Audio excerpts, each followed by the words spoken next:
Oi, pessoal! Na aula de hoje a gente vai falar sobre o filo cordata. É o último filo aqui no nosso reino animal. A gente já viu vários filos, filo porífera, filo quinidária, filo dos plateumintos, dos nemateumintos, dos moluscos, dos anelídeos, dos artrópodes, dos equinodermatas e agora a gente vai trabalhar o tema cordatos. Bom, esse filo, ele é um filo que não é muito grande no sentido de várias espécies, mas a gente vai trabalhar ele em diversas aulas. Isso porque trata-se dos animais um pouco mais complexos e que a gente tem um pouquinho mais de contato. Então a gente vai ver com detalhes subfilos deles, de forma geral, e dentro dos subfilos, o subfilo que a gente chama de vertebrados, a gente vai trabalhar um pouquinho mais aí os grupos separados, tá? As características que eles têm, todas aquelas que a gente já falou, né? Eles são animais triblásticos, vão possuir os 3 tecidos embrionários, endo, ecto e mesoderme. Eles vão possuir o celoma verdadeiro, formado por mesoderme. Eles têm simetria também bilateral. E eles têm a característica do blastóporo formar primeiro o ânus. Então, são animais também, como os equinodermos, deuterostômos. Tá? Então, vamos conhecer um pouquinho mais sobre esse filo. Os cordados, a gente às vezes, quando fala nessa palavra, lembra dos animais que são vertebrados. A gente até agora estava falando de animais invertebrados, né? Ou seja, que não possuem vértebras. E quando se fala em cordados, a maioria das pessoas acha que também, que todos os cordados têm vértebras, mas não é bem assim, tá? Quem tem vértebra forma um subfilo dentro do filo dos cordados, que é o subfilo que a gente vai ver dos vertebrados ou dos craniados, que é um termo mais novo e melhor para ser utilizado para esse grupo. Os cordados, então, nem todos têm vértebras, mas para ser considerado cordado, esse animal tem que ter 3 características. E aí todos os cordados, todos os animais desse filo vão possuir essas 3 características. Uma característica é a notocorda. Em algum momento da vida, essa estrutura nem sempre permanece por toda a vida. Em alguns a gente vai ver que permanece a vida inteira, em alguns ela se perde, ela se transforma em uma outra estrutura. As fendas branquiais também é uma estrutura embrionária, ou seja, vai estar em todos os embriões de cordados. Em alguns cordados ela permanece, em outros não. E também um sistema nervoso dorsal. E até então a gente estava vendo animais que tinham um sistema nervoso ventral. E agora eles vão possuir uma característica de estar na parte de trás, na parte das costas, na parte dorsal, tá? Então vamos ver cada uma dessas características e depois os grupos. A notocorda, então, ela é uma estrutura. Aqui nessa representação de um cordado, essa estrutura aqui em vermelho, ó, notocorda. Essa estrutura, ela é bem flexível, ela é maciça, ou seja, ela é totalmente preenchida por tecido. E ela é localizada mais na parte dorsal, ou seja, mais na parte das costas desses animais. E também mediano ao corpo, ou seja, mais ou menos centralizado. Ela surge durante o desenvolvimento embrionário. Em alguns cordados ela vai ficar para toda a vida, como eu já falei.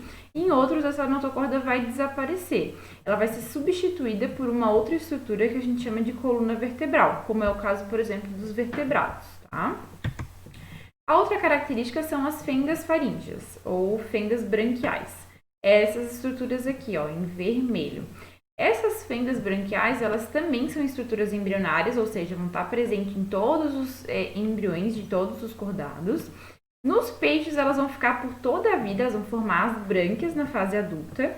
Nos anfíbios, elas vão estar somente na fase larval, que é justamente a fase onde os anfíbios permanecem na água. Depois que eles saem da água na fase adulta, eles perdem essas fendas.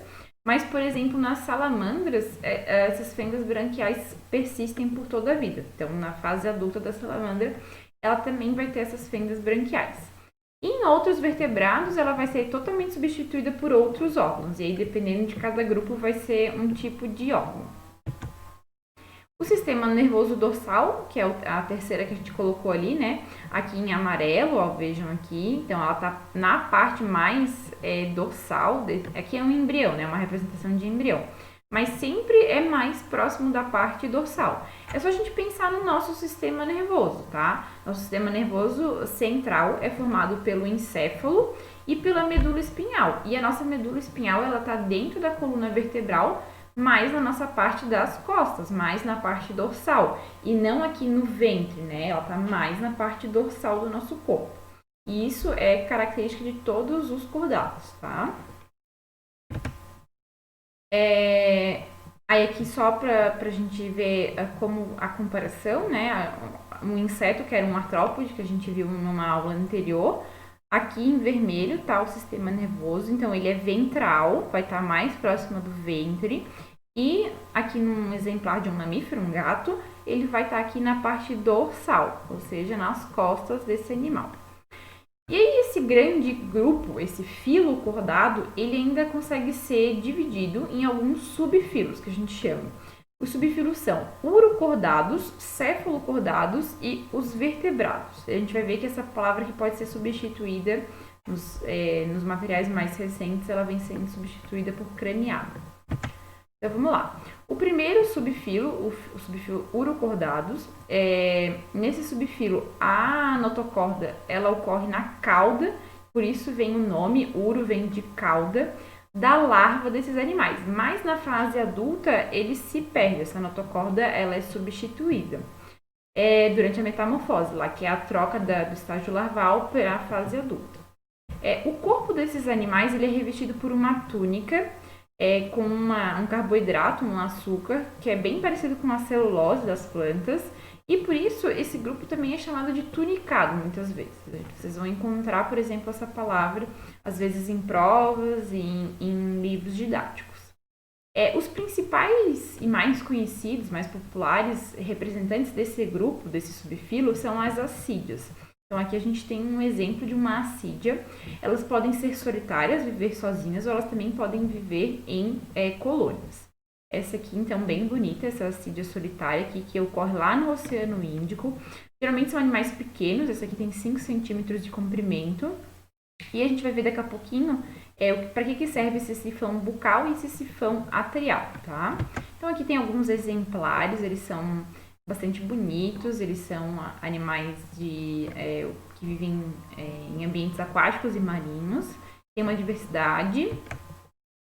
Então eu falei do sifão, né? Aqui tem uma representação daquela mesma que a gente está vendo de verdade, né?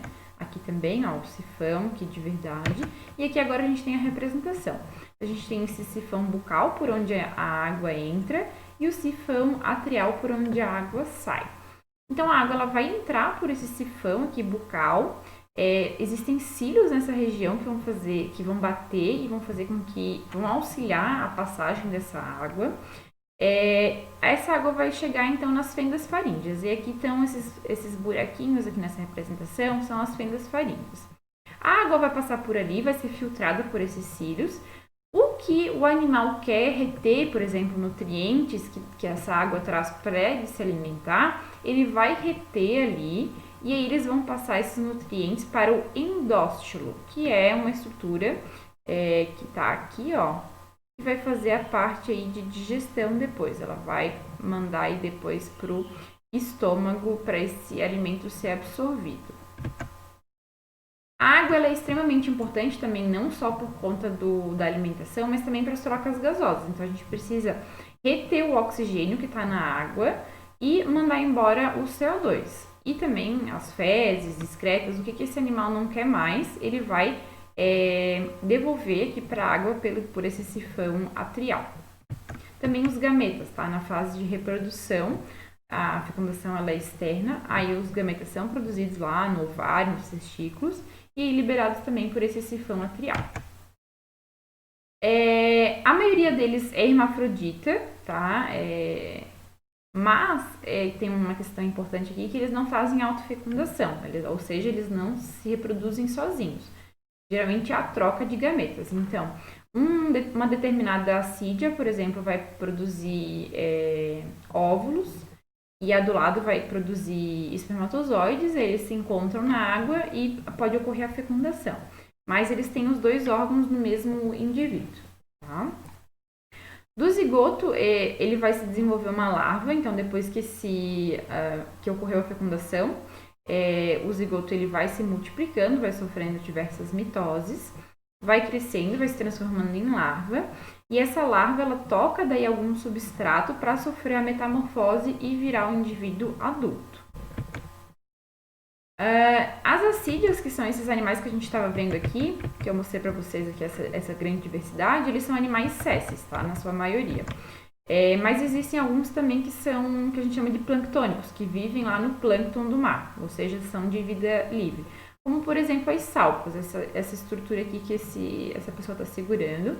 Elas podem viver, geralmente, se locomovendo no plâncton do mar, e elas geralmente formam também colônias, tá? Elas vivem ou vida livre ou formando colônias. Aí tá, a gente falou desse subfilo aqui, o dos urocordados. Agora a gente vai para o segundo subfilo do grupo cordados, do filo cordados, que são os céfalocordados. Aí o próprio nome já diz, né? Assim como aqui a questão do uro significava notocorda e na cauda, né? Aqui céfalo a gente tem que pensar em cabeça. Então são os cordados no qual a notocorda ela persiste até a fase adulta. Vai percorrer todo o comprimento do animal, inclusive aqui na cabeça, tá? Desde a cabeça até a cauda desse animal. Os mais conhecidos desse grupo são os anfioxos, tá? Eles são todos animais marinhos também, são formas marinhas. Tem mais ou menos 30 espécies, então não é um grupo muito grande, não é um grupo muito diversificado. E aqui uma questão interessante é que os anfioxos são animais muito utilizados na pesquisa. Então, diversos pesquisadores utilizam esse modelo animal para fazer investigações. Um exemplo de investigação que pode ser realizada é uma questão de problemas no desenvolvimento embrionário desse animal em diferentes concentrações de, por exemplo, agrotóxicos ou outras substâncias que possam estar sendo pesquisadas.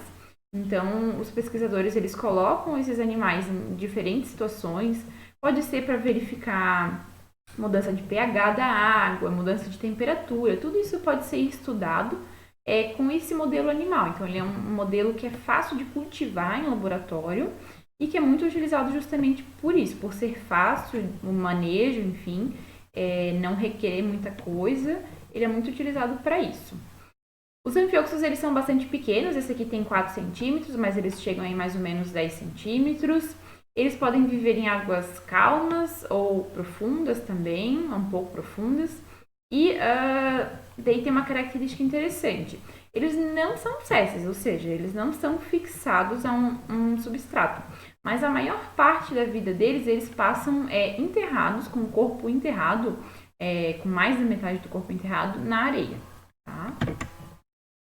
Com relação ao sistema nervoso, a gente já falou que ele acompanha a notocorda. Então, aqui a notocorda está em amarelo e aqui o cordão nervoso está em azul nessa representação. Obviamente, isso não acontece no animal real. E esse cordão nervoso ele vai desde a região mais anterior aqui da cabeça até a cauda, tá? É um cordão nervoso que vai percorrer todo o corpo do animal e, claro, como todos os cordados, na parte mais dorsal desse organismo.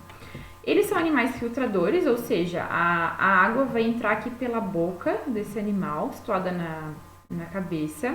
A água vai passar pelas fendas faríngeas, vai ocorrer ali a parte de filtração tanto de alimento quanto de gases, como por exemplo o oxigênio.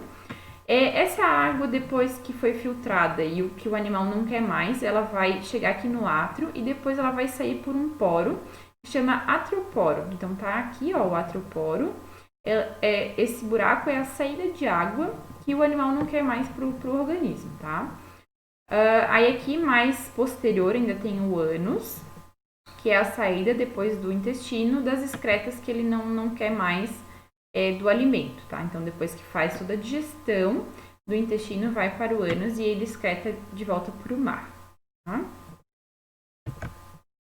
Eles não possuem coração, os anfioxos eles vão ter alguns vasos que são um pouco mais grossos, de um calibre um pouco mais grosso, que vão fazer essa parte de batimento mesmo, para que esse sangue consiga circular por todo o animal.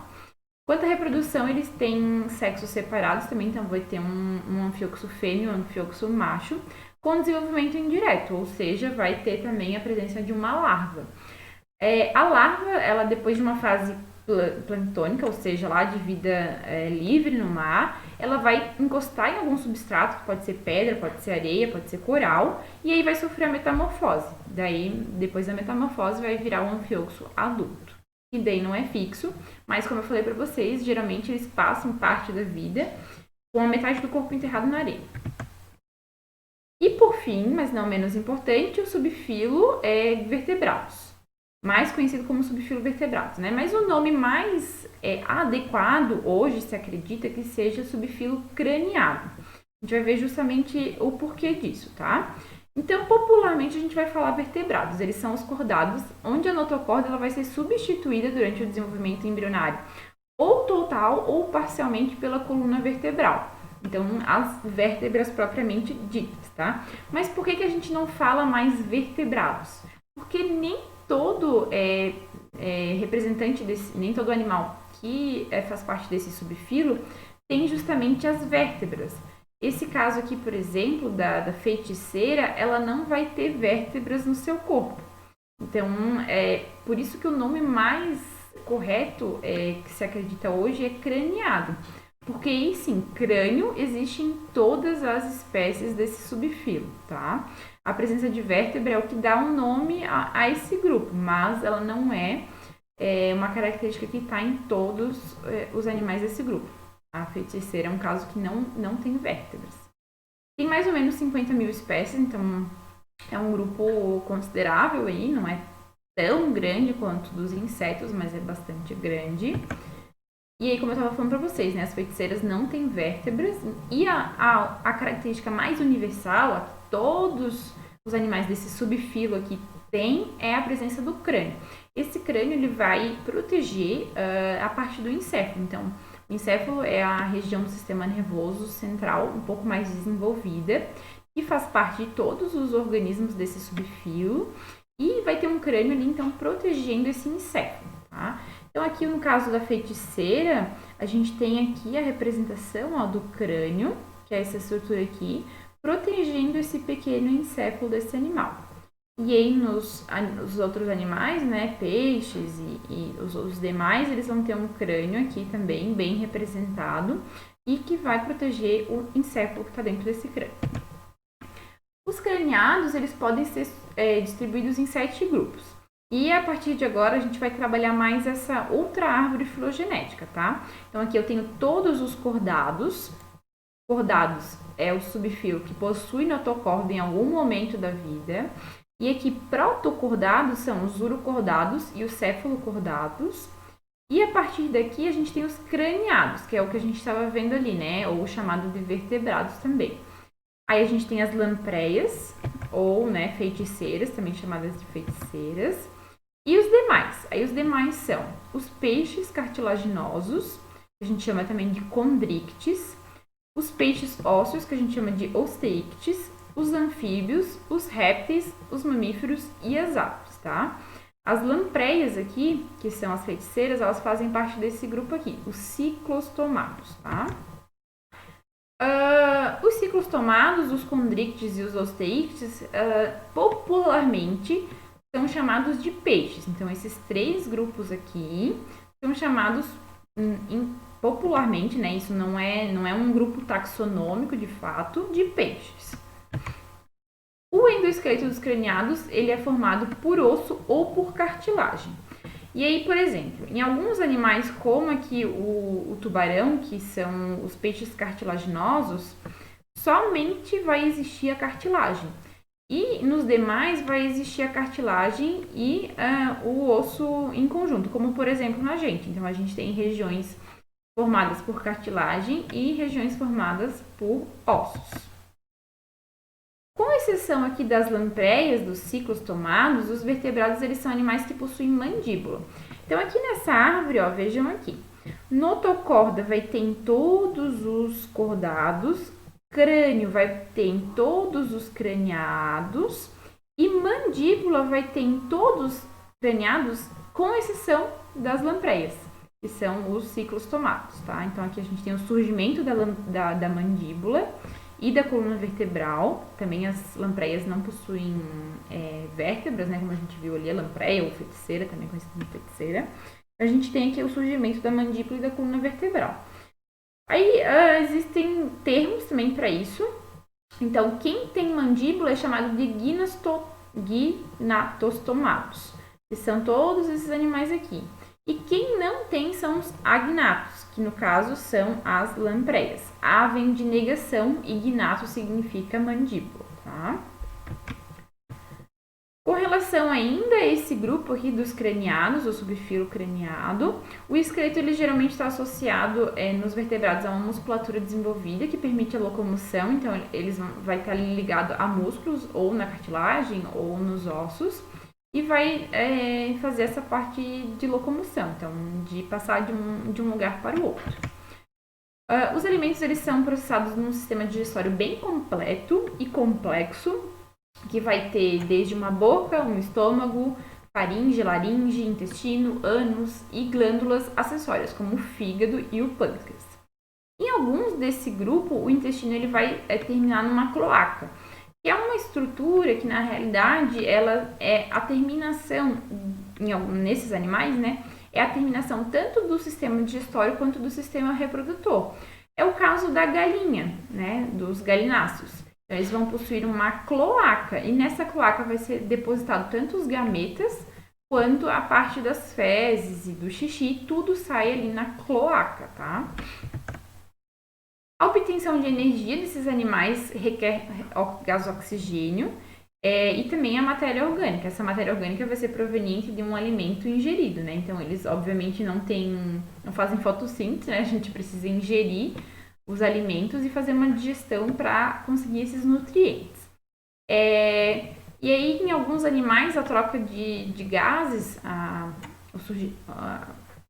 pegar o oxigênio, né, pode acontecer por brânquias, principalmente nos animais aquáticos. Então, a água vai passar com o gás oxigênio por essas brânquias vão capturar, ou por pulmões, ou às vezes as trocas gasosas também são feitas pela pele, tá? Como no caso de alguns anfíbios. Então, entra o oxigênio e sai o CO2 por essas estruturas. O transporte de nutrientes e de oxigênio e também de gás carbônico é feito por um sistema cardiovascular também bastante complexo. Ele vai remover os resíduos do metabolismo, ou seja, vai remover o gás carbônico que é produzido lá nas células pela respiração que acontece, a respiração celular. E o oxigênio também vai ter que chegar nessas células para que ocorra essa respiração celular. Então, tudo quem faz é um sistema cardiovascular. Esse sistema cardiovascular é fechado, tá, em todos os vertebrados. Ele, além dos gases, oxigênio e CO2, o gás carbônico, e dos nutrientes, ele também vai transportar hormônios que vão ser utilizados para diversas funções nesses organismos. Então, eu estava falando aqui, né, o sistema circulatório é fechado, ou seja, ele circula o tempo inteiro o sangue dentro de vasos. Ele não vai circular nos tecidos diretamente. Então, esses vasos, eles saem de um coração centralizado, eles saem ou entram, né, nesse coração por artérias e por veias, e não vai ter o contato direto lá no tecido, com a célula. Chega lá no tecido vasos bem pequenos, de calibre bem pequeno, aí são as vênulas ou as arteríolas, e aí que fazem essa troca gasosa. Deixar o oxigênio na célula, na região do tecido, e tirar o gás carbônico resultante dos processos de respiração celular. Então, aqui os vertebrados eles possuem um coração, no qual partem vasos sanguíneos chamados artérias e chegam, né, retornando com sangue venoso por veias. As trocas de nutrientes e gases nas células, elas vão ocorrer por pequenos vasos, que eu estava falando para vocês, que são chamadas de arteríolas e de vênulas. Esses pequenos vasos, eles têm um calibre bem pequeno, bem fino, tá? Isso a gente vai ver mais pra frente como é que funciona, mas eles têm que ser bem fininhos para que esses gases possam passar ali por difusão.